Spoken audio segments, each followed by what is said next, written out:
Using visual filters in Logos Bible Software 5. When I'm studying the Bible, I love to stay within the biblical text as much as I can. There are some really powerful features within Logos Bible Software 5, and sometimes you just can't help but go and check them out. But when I can stay within the text itself, I try to do that as much as possible. One of the most powerful features in Logos is to do searching. You can do all different kinds of searches: basic searches, Bible searches, clause searches, morphological searches. Whatever kind of search you want to do, more than likely you can do it within Logos. However, in order to run searches, typically you have to open up a new window and get out of the biblical text in order to do the search itself. Now ultimately the searches always drive you back to the biblical text, but you got to take a quick stop off in order to do that. One of the things that I want to show you today is how to actually save your searches and have them being run constantly within the biblical text itself. And those search results can be marked within the text with different types of visual cues that you can customize to your own liking.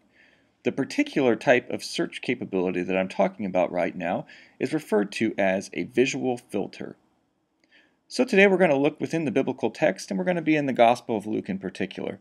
So we're going to go ahead and open up our ESV up to the Gospel of Luke, and in particular we're going to look at verses 31 and 32 in the 22nd chapter.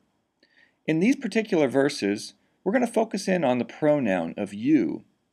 One of the deficiencies of many English translations, other than things like the King James, is that it doesn't distinguish between the singular usage of the pronoun and the plural usage of the pronoun. Now this is very important because it will determine who the pronoun is referring to. So in verses 31 and 32, we see the usage of the pronoun you and your.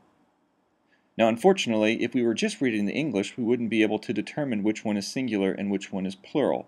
We would have to actually know Greek and Greek forms in order to be able to determine that. But luckily, with searching in Logos, we can actually determine the difference between those two and display the results.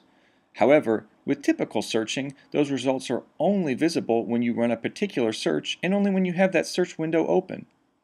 What if we could have those results always open and visible within the text itself? Luckily, we can do that. So in order to actually open up the visual filters functionality, we got to go to our Documents menu. Within the documents, on the left-hand side, we see a lot of different options. One of those is Visual Filter. So we see in the tooltip, Visual Filter, Documents lets you highlight text in any resource using searches. So we're going to go ahead and open up our Visual Filters document creator. As you see in the top right-hand corner, there are three different types of searches that we can perform within the Visual Filter document: Basic, Bible, and Morph. For our particular usage today, we want to do a morphological search because we're going to be searching morphological forms found within the Greek text.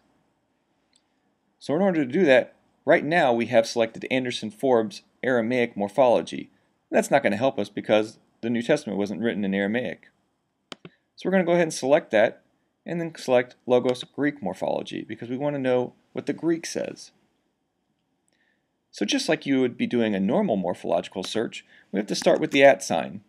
When you type in the @ sign, it allows you to select the different parts of speech. Of particular interest to us today are pronouns. So we're going to select pronoun, and then not just pronouns, but we want to distinguish between plural and singular pronouns. So the first on the list is plural. So we're going to go ahead and select that, and we're going to run the search. So basically what just happened is we've run a search for every single usage of a pronoun that's plural within the Greek New Testament. The only problem is we haven't selected any sort of formatting to mark those search results with. So we're going to go ahead and do that over here in the formatting box. We can select all different types of formatting. For our particular usage here to mark plural pronouns, we're going to use a double box to mark those.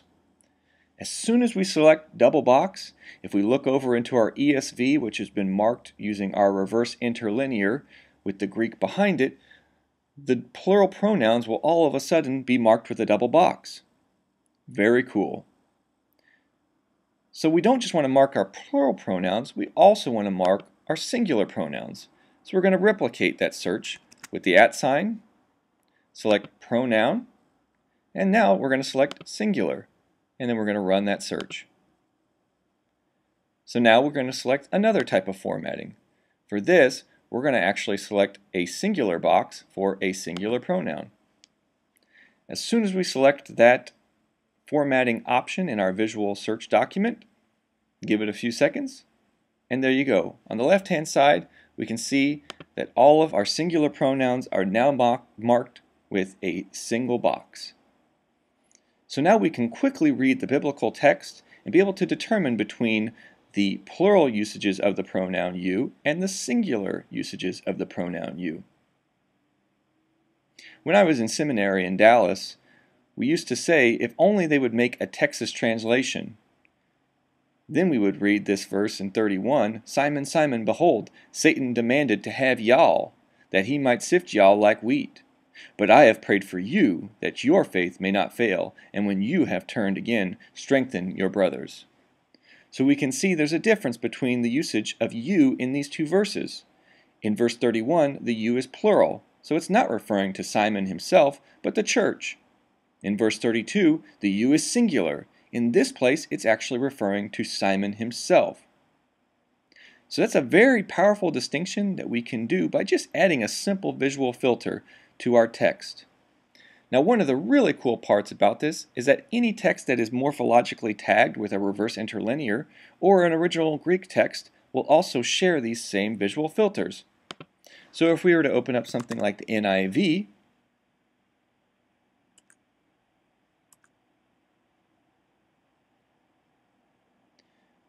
the same visual filter tags will be showing.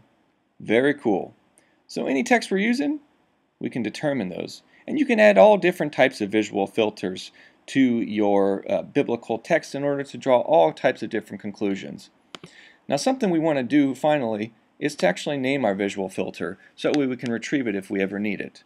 We're going to name this one Pronoun Visual Filter. And what that's just done is saved our visual filter. We can go ahead and exit out of it, and that'll always be there for us. So regardless of whether we actually have the visual filter open or not, it still displays on our text. Now let's say you don't want to see this visual filter. Do we need to go and delete that visual filter that we just created? Absolutely not.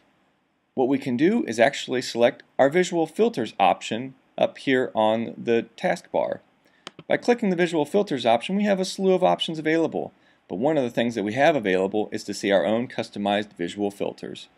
If we check the box, it takes away the visual filters. If we open that back up and recheck it, the visual filters will come right back. So we can choose which visual filters we want to view and which ones we don't. So if you're a purist and you feel like reading without having those filters on, you can do that. If you want to see them in order to be able to distinguish certain functionality within the text, you can do that as well. It's greatly customizable to you, and it's greatly informative when you're doing quick and easy Bible study.